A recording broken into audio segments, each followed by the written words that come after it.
là, on va y aller dans le show en Yeah. particulier. Fait que toi, tu le regardais à la télé. Moi, je le regardais live. Fait qu'on Yep. va pouvoir se comparer ça. Absolument. Comment on l'a vécu. Fait que je te laisse commencer avec l'ouverture. Ça a ouvert avec une triste nouvelle quand même. Ouais, ça m'a surpris parce que me semble. J'ai rien vu de ça venir. Puis eux nous vendent. En fait, c'est Rhea Ripley qui rentre avec sa ceinture dans les mains, mais un peu comme. Elle est pas fière de porter sa ceinture. Elle rentre triste. Elle est comme. Ouais, elle trouve ça tough un peu. Puis elle nous a. Elle a le bras dans une attelle noire. Le bras dans une attelle, effectivement. Puis elle nous annonce que le titre féminin de la WWE, le titre féminin du monde, The World, va être vacant dû à une blessure. J'avais pas vu ça venir. Puis là, t'as une Liv Morgan qui, dans l'histoire, si on nous raconte, c'est que Liv, c'est elle qui l'a blessé quand elle a lancé la chaise la semaine d'avant, backstage. Je suis pas certain si c'est vraiment ça. J'ai lu un peu j'ai lu le dirt sheet de ça un peu. Fait que on y va rarement dans les nouvelles, mais là, vu que ça vient impacter le produit, on en jase. C'est ça notre ligne directrice. On parle pas de nouvelles, sauf si ça impacte le produit. Voilà. Et paraît que ça serait vraiment dans cette séquence-là, filmée, que la blessure se serait fait. Je plus peur pour une commotion que pour une blessure au bras. Ben oui, c'est ça. On avait peur avec l'espèce de chaise qui revole d'en face. Mais finalement, non, c'est pas ça qui l'a blessé. C'est vraiment quand elle la pitch sur le mur, elle atterrit un peu bizarrement au niveau de l'épaule. Peut-être que ça la déboîte, quelque chose. Évidemment, c'est des lutteuses professionnelles. Fait que tu traînes tout le temps un petit peu des bobos. Fait que des fois, c'est le coup de plus qui fait que ça l'a déboîté. Déchiré un ligament, justement, je pense que c'est dans l'épaule. Exact. On parle c'est 1 mois pour guérir la blessure, mais c'est un 3 mois de réadaptation. Fait que c'est beaucoup trop de temps pour continuer à garder la mais surtout qu'on s'en va dans une grosse tournée européenne dans les prochains mois. Exactement. Probablement que Rhea allait avoir une place de choix sur cette carte-là. Fait que malheureusement, on libère le titre. Et la foule montréalaise qui était un petit peu comme toi, parce que je sais pas à quel point, ça tu me le diras, parce que j'ai pas réécouté les chants, mais il là qu'on n'était pas super content à ce moment-là. On a entendu les chants bullshit. Ouais. La foule qui jouait un peu sur... Ça pas... En tout cas, mon impression, on était triste que ça l'arrive. C'est ça. Puis on avait peur que ce soit genre un truc kayfabe. C'est ça. Puis que fait il y a eu beaucoup de bullshit. Puis quand on a catché que ah non, c'est vraiment vrai, puis elle rend vacant, puis même si on dit bullshit, ça arrivera pas. On est tombé un peu plus dans l'empathie, puis faire des thank you Rhea, tout ça. C'est un peu moins pire à la télé, je te dirais. Ça sonnait moins. Je pense qu'ils ont coupé le bullshit, là, ils ont réussi à le moffer un peu, fait qu'on on l'entendait moins. Mais ouais. Elle a même accusé, là, tu sais, fait que c'est pour ça que j'étais comme... Tu sais, quand on a réussi à créer bullshit, elle a fait « Oui, vraiment, c'est de la bullshit en ce moment. Ouais. » Fait que c'est ça, une Rhea qui était pas très contente de devoir libérer. Tellement babyface, là, qui va revenir tellement forte, là. Ah, bon. C'est certain, surtout si... En tout cas, si la guérison se fait dans les temps prévus, c'est à temps pour SummerSlam, fait que on espère que ce sera le cas. Moi, les choses que j'ai vues, c'était... Liv, que j'aime beaucoup aussi, petit personnage de cocksucker, une petite Chris, là, j'aime beaucoup ça. Liv qui le joue très bien, là, autant que en face, j'y croyais moins, même si elle le jouait bien. Liv Morgan, dans cette folie-là, fonctionne très bien aussi, là. Exact. Puis j'ai bien aimé aussi qu'on a tout de même vendu Fort Rhea dans cette remise de titre-là. Fait que quand la sécurité arrive, boum, c'était un coup de tête. La sécurité qui était les lutteurs québécois. Exact. Qu'on les salue. Si vous voulez nous écouter, faites dans les commentaires. Exact. Merci pour votre sécurité. Mais oui, c'est ça. Bien aimé.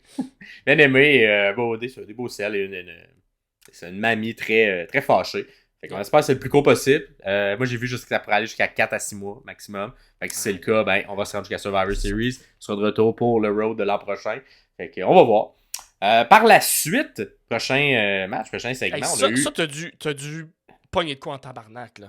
Ben là, on a eu... c'est ça, tu sais, un des trucs que j'ai pas nommé là, dans les trucs, c'est que Coney-Con venait souvent nous voir. Ouais. Fait que là, mais là, dans l'histoire, Triple H, Paul Lévesque est venu nous voir. Paul Lévesque lui-même arrive. Il était... Quand la toune part, là, le pop doit être le fun. Il était over. Il était très over. On l'aimait beaucoup. Ça a pris du temps avant qu'il puisse passer un mot parce que la foule, vraiment... Oui, je te dirais la foule montréalaise, en général, réagit très, très, très, très fort dans ses chants, dans son énergie. Je sais pas à quel point ça sonnait à la télé, mais... Ah oui, ça on l'entendait. Des longs moments où on peut être capable de placer un mot parce que les gens, ils réagissent trop fort. Fait que ça, c'était le cas au début de cette intervention-là de Paul Lévesque. qui arrive avec une espèce de truc. Fait que là, on se doute, des nouvelles ceintures, qu'est-ce que ça va être? Moi, j'étais comme, est-ce que... Je sais pas si Paul est parenté avec René. Hein. En tout cas, sûrement pas. En tout cas, à voir. Paul Lévesque, le Gaspésien. Ouais. Et là, c'est ça, on savait pas encore que c'était les ceintures par équipe qui étaient en dessous. Là. Mais oui, c'est ça, avec des ceintures en dessous, qu'est-ce que ça va être? Moi, j'avais espoir que ça allait être une ceinture féminine mid-card qu'on allait annoncer pour l'occasion. Bon, là, c'est sûr, avec le départ de Rhea, on voulait peut-être se concentrer à retrouver une nouvelle championne. C'est ça. Et si cette ceinture est dans les plans, peut-être qu'on l'a décalé d'un mois pour vendre un tournoi futur plus intéressant. Mais je trouve que c'est vraiment un type de ceinture qui me manque dans la compagnie. Une ceinture mid-card féminine, un peu à l'intercontinentale ou à la US. Donc, mais finalement, non, c'est les titres par équipe qui changeront de look. Et on appelle... Mais oui, on appelle R-Truth et Miz qui arrive. Ils sont over. Et là, R-Truth a tellement un bon moment que la foule lui a fait vivre parce que un peu sans vraiment que ça soit scripté. Exact, c'était pas scripté. Tellement beau, là. C'était la foule qui a vraiment fait You deserve it. Et là, Miz qui joue bien, qui fait oui, lui, il deserve. Puis la foule fait oui, effectivement, c'est de lui qu'on parle. Et... À la télé, je sais pas comme si tu l'as vécu live, mais à la télé, on a senti R-Truth pendant 30 secondes, même pas 20 secondes, sortir de son personnage, prendre le moment, les yeux pleins d'eau, puis après ça, rembarquer dans ce qui avait été préparé, mais comme on le sent, là, sensible, on le sent qu'il est là. Puis je sais pas si tu l'as ressenti, toi, là, live. Assurément, c'était vraiment un beau moment de communion entre le public puis la foule d'un gars, justement, qui a worké vraiment low card toute sa carrière. Incroyable. Qui enfin a un moment... qui peut se dire, hey, je vais pouvoir avoir des belles photos puis me souvenir de ce moment-là toute ma vie à WrestleMania. Paul Lévesque, il le mentionne également, qui est content qu'il y ait eu ce moment-là. Ouais. Bref, c'était très organique, très le fun. Ensuite, peut-être à cause de, justement, il était un peu sur les émotions. J'ai l'impression que son comédie l'a vendu un petit peu, il l'a un peu surjoué, plus que de l'habitude. Mais... Bon, après, la foule à thème, fait que tu fais ce que tu veux. Mais d'appeler Triple H, Tommaso, comme, c'est tout bon. Ah, c'est niaiseux. Mais tu vois, le côté, il a fait apparaître les trucs, c'est un magicien, tout ça. Ça me faisait rire, mais je trouvais qu'il surjouait un petit peu trop. Et bref, les ceintures nommées sont magnifiques, vous les voyez en ce moment. Très très drôles, très très belles en fait. Là, puis tout le segment. Les autres, on en reparlera, mais les autres aussi qui ont été présentés à SmackDown. Ça a plus l'air à des jouets. Ça a plus l'air à des jouets pour adultes. C'est pas la bonne phrase que je voulais dire. Ça a plus l'air à des gros. Ça a plus l'air fake. Ça a l'air à des vraies ceintures de champions du monde. Puis c'est ça qu'il faut. Exact, fait que par la suite on enchaîne avec un tournoi par équipe. Ça nous a pas trop marqué le match. J'ai été un peu j'en dis parce que c'est mes petits chouchous. Il y avait les Creed Brothers dedans, ils m'ont un peu déçu. Moi, il y avait DIY puis ils m'ont pas déçu, j'étais content. Ouais. Mais moi, Creed Brothers m'ont déçu un petit peu dans ce match-là parce que les voir live, là tu vois un peu plus le work au complet. Je trouve ils vendent un tantinet trop gros. Ouais. Quand ils sont surtout quand ils sont un peu en défensive, là. Fait que quand ils reçoivent les coups, je les trouve un petit peu trop too much quand ils vendent. Et à 2-3 reprises, des petits botches aussi ici et là. Entre autres, New Day, quelques petits botches de Xavier Wood et de Kofi qui ont fait que le match était un petit peu bizarre. Il manquait de rythme un peu et de fluidité. Fait que on vous le conseille pas nécessairement, ce match-là. Et j'étais full excité de voir les Creed Brothers live. Petits spots, mais t'es rendu là, l'entièreté du match, ça vaut pas la peine. C'est un... Exact, et c'est les mêmes types de spots à la Creed Brothers qui ont fait aussi, qui étaient souvent les beaux spots. Mais là, la magie opère plus quand on les revoit plus souvent. Fait que là, on peut comparer maintenant ces spots-là. Fait que j'étais un petit peu déçu de les voir live. J'ai trouvé que il était moins bon. Ensuite, on a eu un retour de Sheamus. Et Ivar. Un bon match, man. Sheamus et Ivar. Et Sheamus, ultra over. La foule était... moi, j'avais... un truc que j'avais. J'avais vraiment là, les extrêmes de la lutte à côté de moi sur mes sièges. Parce qu'à droite, j'avais des enfants. Fait que tu sais, j'avais genre des enfants qui aiment ça, puis que c'est le fun. Le produit est fait pour eux quasiment, le rendu là. Exactement, là. Puis c'est le fun aller voir de la lutte avec des enfants de 8 à 12 ans, là, parce que c'est genre exactement pour eux que la magie se fait. Le Père Noël, là, tu sais. Exactement. Puis là, quand Sheamus était là, il n'en revenait pas, les enfants. Il était tellement content que Sheamus soit là, parce que ça faisait longtemps qu'il était pas là.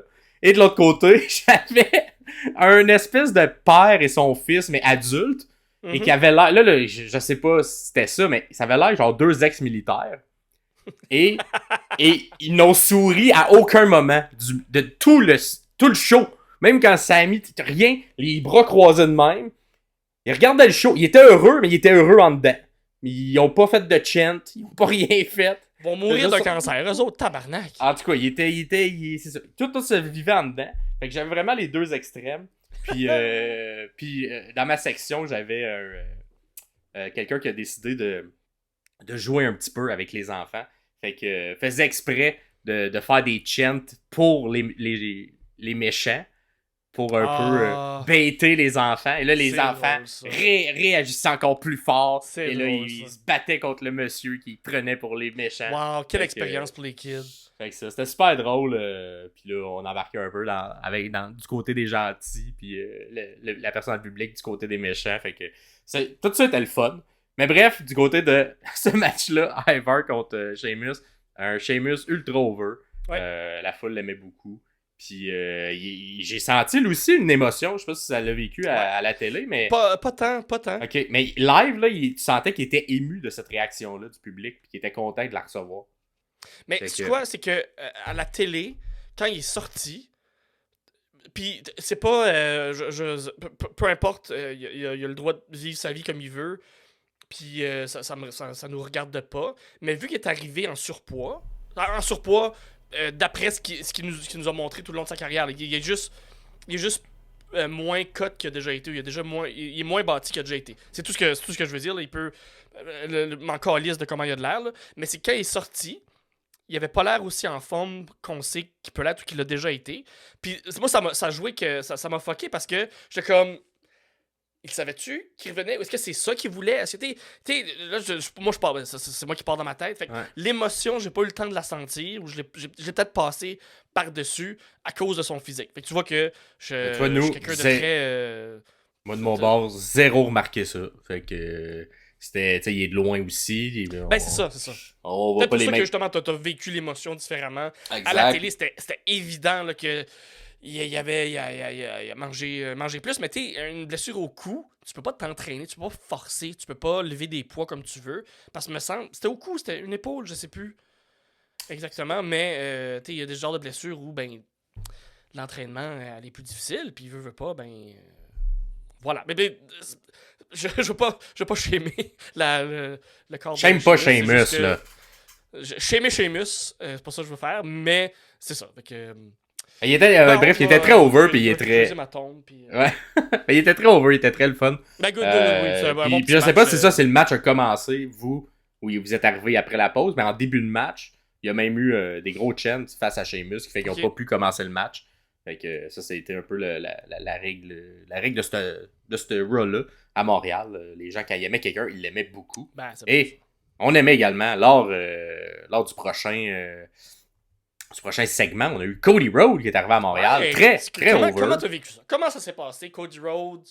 Ben, il est très over. Très over. Ouais. Les enfants l'ont aimé, sûrement?